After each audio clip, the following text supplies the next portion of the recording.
Hi traders. ஒரு ப்ராஃபிட்ஸில் மட்டுமே நம்ம வந்து இன்வெஸ்ட் பண்ணி நம்ம ப்ராப்பராக ட்ரேட் பண்ணி நம்மளால் வந்து மந்த்லி 1 to 1.5 lakhs வந்து ஏர்ன் பண்ண முடியுமா அப்படிங்கிறது தான் ஒரு ப்ராக்டிக்கலான அப்ரோச் தான் பார்க்க போகிறோம். இது எதுவுமே நான் பாஸ்ட்டாக ஒரு நியர் 2 இயருக்கு முன்னாடி நடந்த விஷயங்களை பேச போகிறதில்ல. நான் ஜஸ்ட்டு இந்த லாஸ்ட் 1 month டெஸ்ட் பண்ணது மட்டும் தான் நான் சொல்ல போகிறேன். இதுதான் என்னுடைய டெலிகிராம் சேனல். நீங்கள் ஜாயின் பண்ணாமல் இருந்தீங்கன்னா ஜாயின் பண்ணிக்கோங்க. கீழே நான் லிங்க் கொடுக்குறேன். தென் அது போக என்னுடைய வெப்சைட் லிங்க் இருக்கும். அதில் நீங்கள் கூட லிங்க் வந்து நீங்கள் அக்சஸ் பண்ணிக்கலாம். ஓகே, ஸோ ஃபஸ்ட்டு இது வந்து என்னுடைய ரீசன்ட் சர்டிஃபிகேட் ஜூலை 15th. தென் அதுக்கு முன்னாடி எடுத்த சர்டிஃபிகேட் வந்து பார்த்தீங்கன்னா ஜூலை 8. தென் அதுக்கு முன்னாடி ஒரு சர்டிஃபிகேட் இருக்கும், அது வந்து ஜூலை 1. இது எல்லாமே பார்த்தீங்கன்னா சிங்கிள் ஒரே அக்கௌண்ட்லேருந்து எடுத்தது. அது நான் ஆல்ரெடி ஒரு வீடியோவில் போட்டிருப்பேன். எப்படி ஒரு 50K வந்து நான் பாஸ் பண்ணேன் அப்படிங்கிறத நான் போட்டிருப்பேன். இதான் 50K face 1, 50K face 2, 50K live. Okay, அதில் வந்து இந்த க்ரீன் கலர் போட்டிருக்கிறது வந்து பார்த்தீங்கன்னா 3 பே அவுட். இந்த 4வது பே அவுட் இப்போ வந்து ரன்னிங்கில் இருக்குது. நான் இப்போதைக்கு ட்ரா டவுனில் இருக்கிறேன் நான்.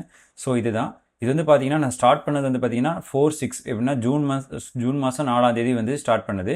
இப்போ டேட் பார்த்தீங்கன்னா 7வது மாதம் 17ஆம் தேதி, கிட்டத்தட்ட ஜூலை 17. கிட்டத்தட்ட எவ்வளோ நாள் ஆச்சு? ஒரு மாதம் 15 நாள், ஆல்மோஸ்ட் வந்து பார்த்தீங்கன்னா ஒரு 45 days 40 days ஆகுது.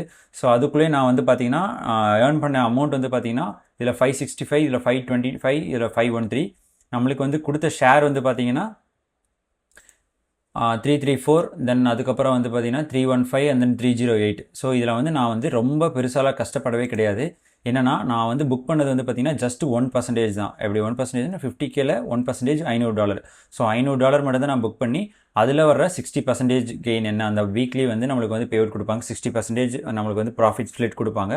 அதில் வந்து கொடுக்குறதுல வந்து பார்த்தீங்கன்னா எனக்கு கிடச்சது வந்து பார்த்தீங்கன்னா 330 சம்திங் இதில் தான் வந்து ஃபுல்லாமே கிடச்சிது. இது வித்தின் நான் சொன்ன மாதிரி இது எப்போ ஸ்டார்ட் பண்ணது? 26ஆம் தேதி 6வது மாதம். இப்போ வந்து 17/7. இப்போ கிட்டத்தட்ட பார்த்தீங்கன்னா 20 நாள் 21 நாளில் வந்து பார்த்தீங்கன்னா 3 பே அவுட் ஆல்ரெடி புக் பண்ணியாச்சு. ஏன்னா கன்சிஸ்டண்ட்டாக நம்ம வந்து ஒவ்வொரு வீக்குமே இதில் புக் பண்ணிட்டு வரனால இதாயிரும். இதுலேயே நீங்கள் வந்து 2 to 3% எடுத்தீங்க அப்படின்னா இதோட மோர் தென் நீங்கள் வந்து 1.5 lakhs மேலே இதுலேயே நீங்கள் எடுத்திருப்பீங்க நேரம். நான் வந்து ஜஸ்ட்டு வெறும் 1% மட்டும் புக் பண்ணி, ஏன்னா மினிமம் பேலன்ஸ் வந்து 1% இருந்தால் தான் பே அவுட் ஸ்ப்ளிட் கொடுப்பாங்க நம்மளுக்கு. அதனால் போய் இது பண்ணேன். இது எதுக்காக நான் இதை வந்து இது டிரான்ஸ்பரண்டாக இதில் காமிச்சிட்ருக்கிறேன் அப்படின்னா, நம்மளால் வந்து கன்சிஸ்டண்ட்டாக எடுக்க முடியும். எதுனா வெறும் ஸ்கில் மட்டும் இருந்தால் எடுக்க முடியும் அப்படிங்கிறக்காண்டி மட்டும் தான் இதில் 50Kலாம் டெஸ்ட் பண்ணேன். இது உங்களுக்கு வந்து அமௌண்ட் இது வந்து காஸ்ட்டு இன்வெஸ்ட் பண்ணுறது கஷ்டமாக இருந்தது. $289 இதுக்கு நான் ஸ்பெண்ட் பண்ண அமௌண்ட்டு அதிகமாக இருந்தது. அப்படிங்கிற பட்சத்தில் நீங்கள் 10K 25K கூட எடுக்கலாம். அதில் நீங்கள் 2 to 3% ஒரு பே அவுட்டுக்கு நீங்கள் புக் பண்ணிங்க அப்படின்னா கூட நம்மளுக்கு வந்து கிட்டத்தட்ட நீங்கள் சொன்ன மாதிரி 1 lakhங்கிறது நம்மளால் ஈஸியாக ஏர்ன் பண்ண முடியும். இதுக்கு நான் திரும்ப அகைன் சொல்கிறது என்னென்னா, ஸ்கில் செட் வேணும். ஸ்கில் செட் இல்லாமல் எல்லாராலையுமே இது வந்து போக முடியாது. இது நிறைய வீடியோஸ் இதுக்கு முன்னாடி எக்ஸ்பிளைன் பண்ணியிருப்பேன். ஒரு ஹோப்பில் தான் நம்ம அப்ரோச் பண்ணுமே தவிர உண்மையாலுமே நம்ம வந்து இதில் ப்ராஃபிட்டபிள் ஆக முடியாது. உண்மையாலுமே யார் ப்ராஃபிட்டபிள் ஆகிறேன்னா, இது ரன் பண்ணுற கம்பெனி, ப்ராஃபிட் கம்பெனி தான். அப்படின்னா ஃபண்டிங் பிப்ஸில் நான் இன்றைக்கி எடுக்கிறேன் அப்படின்னா, இதில் நான் இதுக்கு முன்னாடி வந்து ஒரு 10 அக்கௌண்ட் ப்ளோ பண்ணியிருக்கணும், 15 அக்கௌண்ட் ப்ளோ பண்ணியிருக்கேன் அப்படின்னா அந்த அமௌண்ட் எல்லாமே அவங்களே தான் போய் சேரும். அவங்க கொடுக்குற ரிவார்டுங்கிறது நம்ம கொடுக்குற இன்வெஸ்ட்மெண்ட், நம்ம போட்ட இன்வெஸ்ட்மெண்ட்டோட அதிகமாக இருந்தால் மட்டும்தான், நான் எடுக்கிற ரிவார்டு வந்து அதிகமாக இருந்தால் மட்டும்தான் நம்ம ப்ராஃபிட்டபிளாக இருப்போம். அதர்வைஸ் வந்து பார்த்தீங்கன்னா அந்த கம்பெனி தான் ப்ராஃபிட்டபிளாக இருக்கும். ஸோ ஸ்கில் செட் வந்து இம்ப்ரூவ் பண்ணாமல் நீங்கள் வந்து இதில் அப்ரோச் பண்ணாதீங்க. ரொம்ப ரிஸ்கியானது.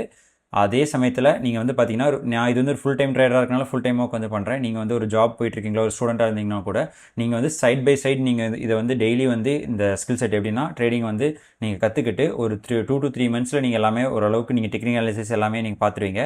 தென் அதுக்கப்புறம் உங்களுக்கு எக்ஸ்பீரியன்ஸ் கெயின் பண்ணுறதுக்கு மட்டும் தான் டைம் எடுக்குமே தவிர மற்றபடி எந்த ப்ராப்ளமே கிடையாது. ஸோ ஸ்மூத்தாக ஒரு டிசிப்ளினாக ஒரு பொறுமையாக நீங்கள் வந்து இதை வந்து அப்ரோச் பண்ணிங்க அப்படின்னா ஒரு 2 to 3 பே அவுட் நீங்கள் எடுத்துட்டாலே உங்களுக்கு ஒரு கான்ஃபிடென்ஸ் வந்துடும். அதுக்கப்புறம் வந்து அது கண்டினியூஸாக வர ஆரம்பிச்சிடும்.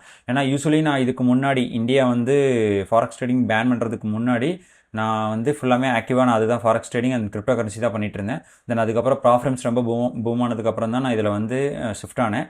வந்ததுக்கப்புறம் எக்கச்சக்க ஃபெயிலியர்ஸ். நான் வந்து டிரான்ஸ்பரண்டாக எல்லா வீடியோஸுமே நான் அப்லோட் பண்ணியிருக்கேன் யூடியூப் சேனலில். நீங்கள் ப்ரீவியஸாக வீடியோ செக் பண்ணி பார்த்தீங்கன்னா தெரியும். நான் லேக்ஸ் கணக்கில் இதில் வந்து லாஸ் பண்ணியிருக்கேன். பட் இதில் கன்சிஸ்டண்ட்டாக எடுக்க முடியுங்கிறக்காண்டி நான் ப்ரூஃப் வந்து இது காமிக்கணுங்கிறக்காண்டி என்னுடைய டெலிகிராம் சேனல் எல்லாமே நான் வந்து கரண்ட்லி போஸ்ட் பண்ணிகிட்டு இருக்கிறேன்.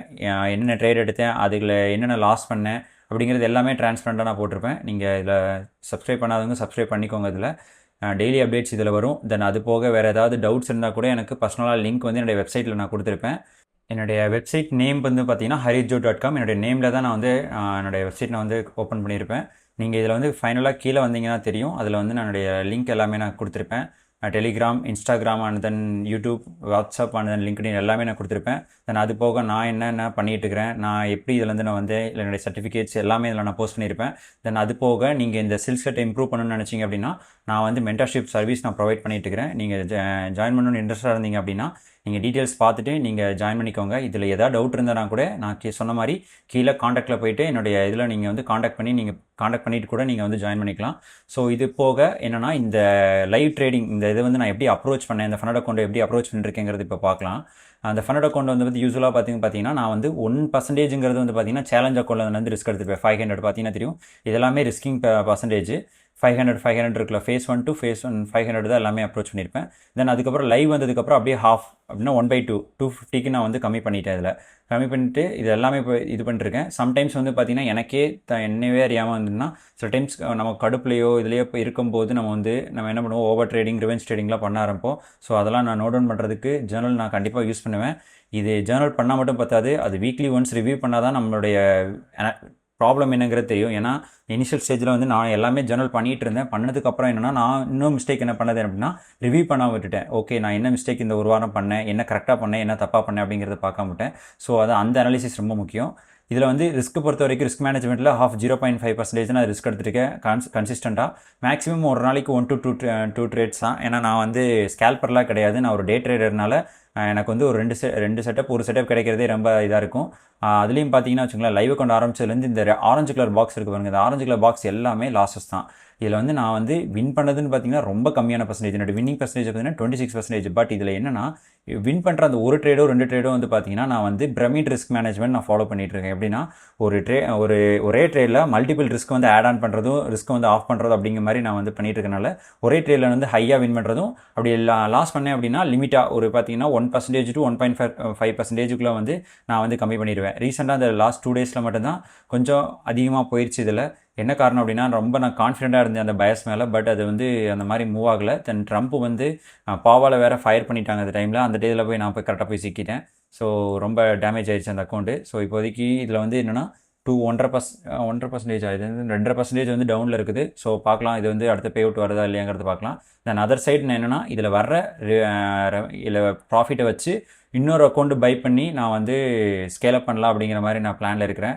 பட் அதர் சைடு நான் வந்து இன்னொரு இதில் வந்து நான் ஒரு கம்பெனியோடு சேர்ந்து நான் வந்து ட்ரேடிங் நான் வந்து பண்ணிட்டு இருக்கிறனால எனக்கு வந்து டைம் மேனேஜ்மெண்ட் பண்ண முடியல. ஸோ ப்ராஃபிட்டுங்கிறது என்னுடைய ஒரு சைடு இன்கம் மட்டும்தான் இப்போதைக்கு. நீங்களுமே இந்த ப்ராஃபிட்ஸ் வந்து பார்த்தீங்கன்னா ஒரு செகண்டரி இன்கமாகவே கன்சிடர் பண்ணுங்கள். ஏன்னா நீங்கள் எடுத்தோன்னே நீங்கள் உங்களோட ஸ்கில்லை வந்து டெவலப் பண்ணாமல் நீங்கள் வந்து ஃபுல் டைமாக இதில் வந்து இறங்குறீங்கும் போது உங்களுடைய ப்ரெஷர் வந்து ரொம்ப அதிகமாக இருக்கும். அதனால் அந்த ப்ரெஷரை வந்து ரிடியூஸ் பண்ணுறதுக்கு நீங்கள் என்ன பண்ணணும் அப்படின்னா முதல்ல நீங்கள் ஸ்கில் செட்டை டெவலப் பண்ணுறதுக்கு இந்த லேர்னிங் கர்வில் இருக்கும்போது நீங்கள் வந்து சின்ன அக்கௌண்ட்டோ அல்லது ஓரளவுக்கு உங்களுக்கு அஃபோர்ட் பண்ண முடியாத அளவுக்கு அக்கௌண்ட் எடுத்து நீங்கள் வந்து ட்ரேட் பண்ணுங்கள். ஏன்னா அதில் தான் எமோஷன்ஸ் வந்து வெளியே வரும். ஏன்னா டெமோ அக்கௌண்ட்டில் வந்து எமோஷன்ஸ் இந்த மாதிரி எதுவுமே வராது. அதனால் லைவ் அக்கௌண்ட்லேயே ட்ரேட் பண்ணுங்கள். பண்ணிவிட்டு அதில் வர்ற என்ன ரிசல்ட் அப்படிங்கிறது எல்லாமே ஜேர்னல் பண்ணி வச்சுட்டு அது ஓகே நீங்கள் ஓரளவுக்கு நீங்கள் ப்ராக்ரஸ் பண்ணுறீங்க அப்படின்னு தெரிஞ்சதுக்கப்புறம் வந்து பார்த்தீங்கன்னா பெரிய அக்கௌண்ட்டுக்கு 50K account 100K account 200K அக்கௌண்ட்டுக்குலாம் வந்து மூவ் ஆகுங்க. தென் இன்கம் பொறுத்த வரைக்கும் நீங்கள் வந்து ஒரு ஜாபோ வேறு இன்கமோ நீங்கள் ரெடி பண்ணி நீங்கள் இதில் ட்ரேட் பண்ணிருந்தீங்கன்னா தான் கொஞ்சம் நல்லாயிருக்கும். என்ன காரணம்னா அந்த ப்ரெஷர் வந்து நீங்கள் என்னென்னா ஃபுல்லி இதை டிபெண்ட் பண்ணி இருக்கிறீங்க, இதுலேருந்து வர இன்கம் தான் வந்து லைஃப்பில் வந்து நீங்கள் எடுத்துகிட்டு போக போகிறீங்கும்போது ஓவர் ப்ரெஷராக இருக்கும். உங்களால் வந்து அக்கௌண்ட் வந்து கிளியராக ஹேண்டில் பண்ண முடியாது. தென் ஃபுல் டைமாக நீங்கள் ட்ரேடிங் உட்காந்தாலும் அதே பிரச்சனை தான் இருக்கும். என்ன காரணம்னா நீங்கள் உங்களுக்கு வேறு வேலை அவுட் சைட் லைஃப்பில் எதுவுமே இருக்காது, எந்த வேலையுமே இல்லைங்கும் போது நீங்கள் என்ன பண்ணுவீங்க, சும்மா இருக்க போரிங் டைமில் வந்து பார்த்தீங்கன்னா ட்ரேட் வந்து புஷ் பண்ணலாம், வேறு ஏதோ ஆப்பர்ச்சுனிட்டி கிடைக்குதாங்கிறத பார்க்குறது. இந்த மாதிரி பார்க்கும்போது என்னென்னா நார்மலாக இருக்கிற அக்கௌண்ட் வந்து நீங்கள் கொண்டு போய் ட்ராடவுனில் கொண்டு போயிட்டு போட்டுருவீங்க. போட்டு திரும்ப உங்களால் அதுலேருந்து எடுத்துகிட்டு வர முடியாது. ஏன்னா ப்ரெஷர் அதிகமாகிட்டே இருக்கும் போக போக. அதனால சொல்கிறேன், ஒரு இன்கம் சோர்ஸ் வந்து நீங்கள் ரெடி பண்ணிக்கோங்க. அதுலேருந்து வரதில் ஒரு பர்சன்டேஜ் எடுத்து நீங்கள் ப்ராஃபிட்டில் இன்வெஸ்ட் பண்ணுங்கள். ஒன்ஸ் நீங்கள் உங்களோட இன்கம் வந்து இந்த ப்ராஃபிட்டில் வர ரிசல்ட் வந்து அதிகமாக பீட் பண்ணுச்சு அப்படின்னா அதுக்கப்புறம் நீங்கள் ஃபுல் டைமாகவோ அது ஃபுல் டைமாக மாறதுக்கு முன்னாடி கன்சிஸ்டண்ட்டாக நீங்கள் வந்து ஒரு 6 மாதத்துக்கு இருக்கீங்களான்னு பார்த்துட்டு மூவ் ஆகுங்க. நான் வந்து இனிஷியலாக அந்த தப்பு தான் பண்ணேன். என்ன காரணம்னா நான் வந்து ஒரு கம்பெனியில் ஒர்க் பண்ணிக்கிட்டு இருந்தேன். அந்த கம்பெனி குவிட் பண்ணிவிட்டு ஃபுல் டைமாக நான் இதில் வந்துட்டேன். அதுக்கப்புறம் கிட்டத்தட்ட ஒரு 1 வருஷம் 1.5 வருஷம் நான் வந்து லாஸ் ஆகி நின்றுருந்ததுக்கு ஸ்டக் ஆகி நின்றுருந்தேன். அதனால தான் எனக்கு இது இவ்வளோ பெரிய பேக்லாக்காக இருந்தது. நீங்கள் அப்படி இல்லாமல் அந்த 1.5 வருஷங்கிறது நீங்கள் கன்சிஸ்டண்ட்டாக உங்களுக்கு இன்கம் வருதுன்னு சொல்லிட்டு ஒரு ஜாபில் இருந்தீங்க அப்படின்னா உங்களுக்கு ப்ரெஷரே சுத்தமாக இருக்காது. நீங்கள் பாட்டுக்கு ட்ரேட் பண்ணிருக்கலாம், ப்ளோ ஆனால் கூட அடுத்த மாதம் வர இன்கமில் தூக்கி நீங்கள் ப்ராஃபிட்டில் இன்வெஸ்ட் பண்ணிக்கலாம். ஸோ அந்த மாதிரி ரொட்டேஷனில் போய்கிட்டே இருக்கும். இந்த ப்ராஃபிட்டில் அதிகமாக ஏர்ன் பண்ணுறீங்க, ஓரளவுக்கு நீங்கள் வந்து 2 to 3 lakhs மேலே உங்களால் ஏர்னிங் கொண்டு வர முடியுது மந்த்லி அப்படின்னா மட்டும் நீங்கள் வந்து ஃபுல் டைமாக ஷிஃப்ட் பண்ணுங்கள். அது வரைக்கும் வந்து உங்களுடைய ஜாபு, உங்களுடைய பிஸ்னஸோ வேறு அதை வந்து ஃபோக்கஸ் பண்ணி நீங்கள் அதில் வந்து கன்சிஸ்டண்ட்டாக இன்கம் எடுக்க பாருங்கள். ஓகே, இதுதான் நான் கொடுக்குற அட்வைஸ். ஏன்னா நான் வந்து இதில் நான் எக்ஸ்பீரியன்ஸ் பண்ணனால நான் சொல்கிறேன். ஓகே, இது போக உங்களுக்கு இந்த ப்ராஃபிட் சம்மந்தப்பட்டதோ, இந்த ஃபண்ட் அக்கௌண்ட் அப்ரோச் பண்ணுறது, இந்த மென்டார்ஷிப் சம்மந்தப்பட்டது, தென் எப்படி வந்து ஒவ்வொரு சேலஞ்சஸ் பாஸ் பண்ணுறது, இதுக்கு தனித்தனியாக ரிஸ்க் மேனேஜ்மெண்ட் பிளான் இருக்குது. நான் இது வந்து கன்சிஸ்டண்ட்டாக இதில் வந்து 1% ரிஸ்க்குங்கிறத வச்சுருக்கேன். இதே மாதிரி இதில் வந்து டைனமிக் ரிஸ்க் மேனேஜ்மெண்ட்னு ஒன்று இருக்குது, பிரமிட் ரிஸ்க் மேனேஜ்மெண்ட், இந்த மாதிரி டிஃப்ரெண்டான ரிஸ்க் மேனேஜ்மெண்ட் ஒவ்வொன்றுத்துக்குமே இருக்குது. ஸோ அப்படி நீங்கள் கற்றுக்கணும்னு நினச்சிங்கன்னா நீங்கள் என்னை காண்டாக்ட் பண்ணுங்கள். நான் உங்களுக்கு வந்து இதை பற்றின இது உங்களுக்கு டூல்ஸ் எல்லாம் சொல்லித்தரேன். தென் ஃப்ரீ ட்ரேடிங் மெட்டீரியல்ஸ் வந்து நான் பார்த்தீங்கன்னா கீழே என்னோடய வெப்சைட்லேயே கூட கீழே வந்து ஃப்ரீ ரிசோர்ஸில் வந்து நான் கனெக்ட் பண்ணியிருப்பேன். இந்த லிங்க்கில் போய் நீங்கள் பார்த்தீங்கன்னா தெரியும். நிறையா நான் என்னுடைய யூடியூப் வீடியோஸோட மெட்டீரியல் பிடிஎஃப்ஸும், தென் ஃப்ரீ ரிசோர்ஸ் எப்படி வந்து ஒரு ஃபாரெக்ஸ் ட்ரேடிங்கோ அல்லது வந்து ஒரு ப்ராஃபிட் ட்ரேடிங் உள்ளே வரவங்க வந்து எப்படி ஸ்டார்ட் பண்ணுங்கிறது எல்லாமே நான் அதில் வந்து கொடுத்துருப்பேன். ஸோ இதை டவுன்லோட் பண்ணி யூஸ் பண்ணிக்கோங்க. So thank you. இதோட வீடியோ எண்ட் பண்ணிக்கிறேன்.